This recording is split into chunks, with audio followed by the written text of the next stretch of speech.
নমস্কার বন্ধুরা, মানসীস গার্ডেনে সবাইকে স্বাগত।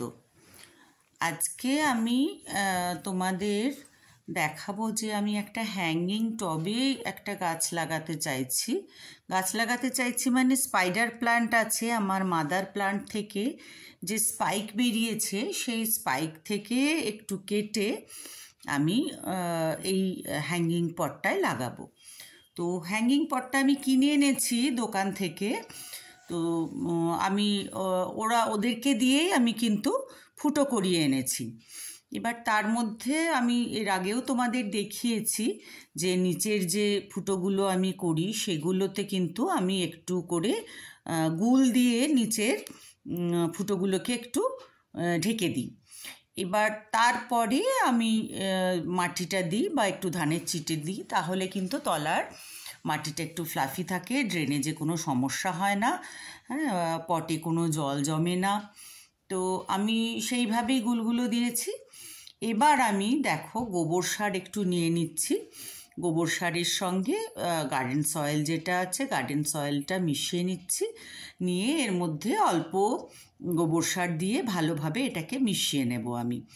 তবে তোমরা গাছ লাগানোর সময় কিন্তু সাফটা ব্যবহার করো, কারণ ফাঙ্গিসাইড একটু না ব্যবহার করলে গাছগুলো মরে যাবে, হলুদ হয়ে যাবে, জল বসে যাবে।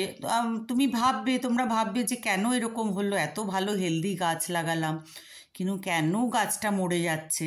তো সেই কারণে কিন্তু একটু ফাঙ্গিসাইড মাটিতে দিয়ে নিলে প্রথম চোটে গাছের যে ক্ষতিটা হতে পারে সেটা কিন্তু আর হয় না। প্রথম চোটটা গাছ যদি সামলে নিতে পারে, ওরা কিন্তু তারপরে নিজেরা বাড়তে থাকে, তখন কিন্তু ওদের খুব একটা অসুবিধা হয় না। তো সেই জন্য আমি যখনই গাছ লাগাই অল্প পরিমাণে একটু ফাঙ্গিসাইড আমি কিন্তু দিয়ে নিই, আমি সাফটাই ব্যবহার করি। তো এরপরে আমি এর মধ্যে আমার দোকান থেকে নিয়ে এসেছিলাম অনেক ডিমের খোলা। সেই ডিমের খোলাগুলো মিক্সিতে গুঁড়ো করে দিতে পারলে তো খুবই ভালো, কিন্তু অত সময় তো থাকে না, আমার তো অত সময় আমি পাই না। তো আমি করি কি, হাতেই গুঁড়ো করে দিই, একটু কদিন রেখে একটু কটকটে হয়ে গেলে গুঁড়ো করে দিই।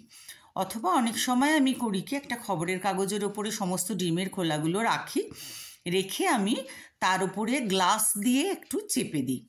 গ্লাস দিয়ে চেপে দিলে কিন্তু ভালো গুঁড়ো হয়, তবে একটু উল্টো পাল্টে দিতে হয়, দিয়ে আবার গুঁড়ো করে নিলে কিন্তু জিনিসটা ভালো গুঁড়িয়ে যায়। তো এখানে আমি হাতেই গুঁড়ো করে নিলাম, নিয়ে আমি কিন্তু মাটিটার সঙ্গে মিশিয়ে দিলাম। ডিমের খোলাটা কিন্তু আমাদের বাড়িতে সবার বাড়িতেই ডিমের খোলা যথেষ্ট পরিমাণে হয়। তো আমি প্রতিদিনই তো ডিম হয়, একটু না একটু তো লাগেই।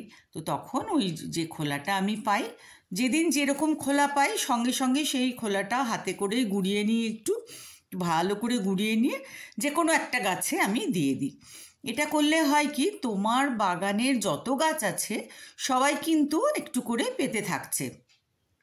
তোমাদের বাড়িতে সবার বাড়িতেই প্রতিদিনই একটা বা দুটো ডিম অবশ্যই হয়।